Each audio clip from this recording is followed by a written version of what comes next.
Hey folks, Chris here, and I just wanted to get a message out. This is really out to everybody. There's a lot of talk about this regenerative ag type stuff that's going on out there. And I just want to say, if you're a consumer, you're in the public, that there's a lot of different things going on in agriculture, and regenerative ag is going to look different for everybody. But it should be a really exciting time for you as a consumer, because you really do have a lot of choice out there in terms of what you want for food and how that's grown. You just have to look for it, put in a little bit of effort, get to know some of your growers and things that are going on in the area, and support guys that are growing things the way that you think they should be grown. Become an involved consumer. Go out there, shake some hands. I think that most farmers that you'll talk to, they're very approachable people. In terms of the farmers, boy, guys, I've gone through multiple ups and downs on this regenerative, path. And I do not want to say that we are, 100% regenerative, or what the hell that even means, honestly, because I think it looks different for everybody. But I think that if you're a grower out there and that you are trying different things and you are trying to, in terms of agriculture, you're trying to figure out the next shortcut, right? Since we've been hunters and gatherers, agriculture has always been this figuring out a shortcut in order to get food on the table. And agriculture's always been developing that direction. And sometimes those shortcuts have bumpy roads and dead ends. And we've experienced those bumpy roads and dead ends on the petrochemical side of things.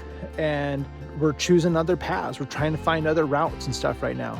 And everybody is on their own path trying to figure things out. And so I think that if, you're one of those farmers that's really on the fence about some of this regenerative agriculture, you're just tired of hearing about it, all this kind of thing, I get it. I get how you could be, just pissed off and upset about it. Like, this doesn't work in my area. I would encourage you not to go down that path either. Try to remain open-minded, and that you're going to figure out the next best thing for your operation that's going to work for you, and try to take information from all different sources.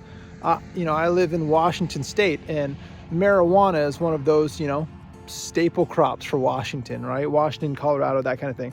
And I've been online and I've seen amazing things from people that are, growing marijuana. I've learned stuff on YouTube videos from people that are growing pot, in terms of, they really have, I'm not a pot grower, okay? But they really have some soil science stuff. I mean, they've been passing information through their hippie generations all the way to where they're at right now. They have some really cool information out there, just in terms of, doing compost teas and compost extracts. And I mean, they got really into it. They really wanted to experiment with it. And so I think that you can learn stuff from them. You can learn stuff from all kinds of people out there. I've learned stuff from gardening conventions, and I would just say be open-minded, but regenerative agriculture and how we get there is going to look different for everybody. It does not mean that you need to go, shut down your wheat farm or corn and soybean farm, whatever it is, and do strictly cattle. We got to put everything in grass and do cattle. Maybe we'll have grass and cattle out here one day, and that'd be really cool. I know that that grass does really well in our area. Maybe we'll do that, but wheat's also a staple too.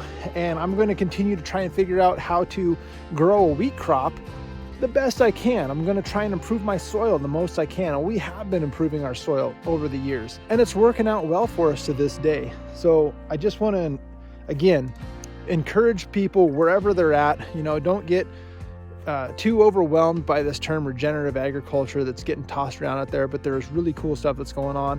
And regenerative agriculture, the teachings around it, the talking around it, it's increased our farm's profitability in ways that I couldn't have imagined 5 and 10 years ago.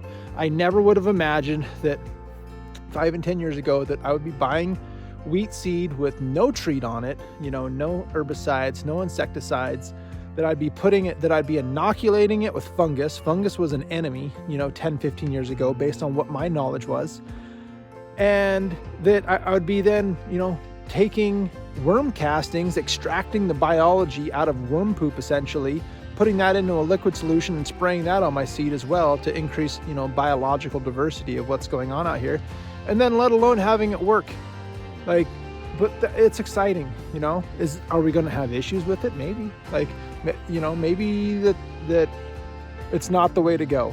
But I am excited to share with you guys, you know, our story and, you know, how it's worked out for us. And if it ends up not working out or we have big problems with it, I'm going to try and share that stuff with you guys too, even though it's, you know, probably not as exciting. But so far it's been working out. So just want to share that with you folks. And if you find this entertaining or interesting and want to continue to tag along with us on our journey, then I encourage you guys to like and subscribe. And till next time, thanks for watching.